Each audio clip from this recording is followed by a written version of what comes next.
द्रोणाचार्यले मलाई चाहिँ सिकाउनु भएन, यो युद्धकला सिकाउनु भएन। मैले के त्यस्तो गल्ती गरेको थिएँ, मलाई द्रौपदीको बिहेमा ठुलो अपमान गरे भनेपछि भगवान श्रीकृष्णले के भन्नुभयो भन्दा, म जेलमा जन्मे, गोठालो बन्दै हिँडे, गाईका गोबर सोर्दै हिँड्दै यहाँसम्म आएँ। कसले के भन्छ भन्ने कुरो ठुलो होइन, आफ्नो जीवनलाई कुन सङ्घर्षबाट सर्भाइभ गर्दै र मैले के गर्दैछु भन्ने कुरा ठुलो हो। त्यसकारणले अर्काले के भन्छ भन्नेतिर तिमीले ध्यान नलाऊ गर्न भनेर कर्णलाई चाहिँ उपदेश दिनुभएको थियो। हाम्रो समाजमा पनि कसले के भन्छ भन्नेतिर लाग्नु हुँदैन। यहाँ यो श्रीमद् भागवत महापुराण बनेको त एउटा इमान्दार छोरो जसले आफ्नो बाउलाई, राजा परीक्षितले मरेको सर्प चाहिँ लगाइदिँदाखेरिमा अपमान भयो मेरो बाउलाई भनेर उनी श्रृंगी ऋषिको श्रापले 7 दिन पछाडि तक्षक नागले दस्छ भनेपछि उनका हजुरबाउ, बुढो हजुरबाउ, ठुलो चाहिँ हजुरबाउ, वेदका 4 भाइ छोरा सुखदेव स्वामी, धृतराष्ट्र, पाण्डु र विदुर मध्ये पाण्डुका छोरा 5 भाइका अर्जुनपट्टिका अभिमन्युका छोरा राजा परीक्षित र सुखदेवको बीचको जब 7 दिनमा मर्छ मलाई नागले लगेर भनेपछि यही गङ्गा भनेको यही गङ्गाको अर्को रूप काली हो, हाम्रो काली गङ्गा भयो। भारतको गङ्गामा बसेर त्यहाँ चाहिँ दुईटाले भगवान श्री कृष्णका चाहिँ सुनेपछि बनिएको एउटा महापुराण यो भयो।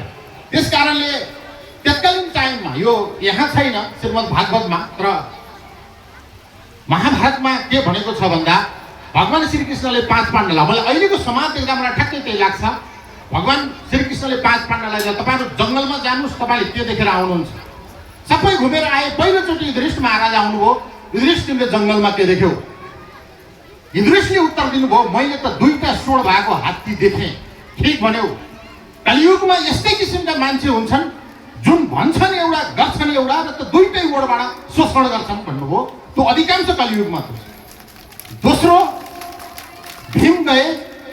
भीमले आएपछि के भने भन्दा, भीम तिमीले के देख्यौ भन्दा एउटा एकदम राम्रो गाई थियो, तर त्यो गाईले आफ्नै बछडालाई भनेको आफ्नै बच्चालाई प्रहार गरिरहेको थियो।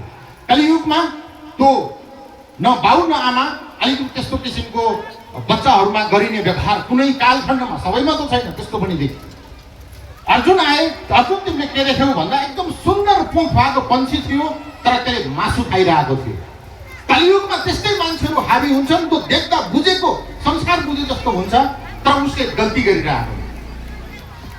त्यसपछि नकुल आए। नकुल आएपछि तिमीले के देख्यौ नकुल भन्दा 7वटा पोखरी देखे, पुरै भरि भराउ, तर एउटा पोखरी चाहिँ खाली थियो।